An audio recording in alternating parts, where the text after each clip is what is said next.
ریاستی وزیر و حلقہ اسمبلی سنت نگر BRS امیدوار ٹی سرینواس یادو نے اس یقین کا اظہار کیا کہ اس مرتبہ منعقدہ اسمبلی انتخابات میں BRS اقتدار میں واپس آ جائے گی۔ دوبارہ اقتدار کے بعد ہم ترقی اور بہبود کو جاری رکھیں گے۔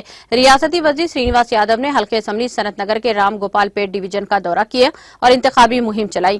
اس دوران سرینواس یادو نے بارش کے باوجود گھر گھر پہنچ کر عوام سے ملاقات کر کے BRS کی ترقیاتی اور فلاحی اسکیمات سے واقف کرواتے ہوئے کار کے نشان کو ووٹ دے کر انہیں بھاری اکثریت سے کامیاب بنانے کی اپیل کی ہے۔ ریاستی وزیر نے کہا کہ ریاست تلنگانہ کے قیام کے بعد ہی ترقیاتی اور فلاحی پروگرام کیے گئے ہیں۔ انہوں نے کہا کہ حکومت چاہتی ہے کہ زندگی کے ہر شعبے سے تعلق رکھنے والے عوام خوش رہیں۔ انہوں نے کہا کہ عوام ایسی پارٹیوں پر بھروسہ نہ کریں جو صرف الیکشن کے دوران ہی آتی ہیں۔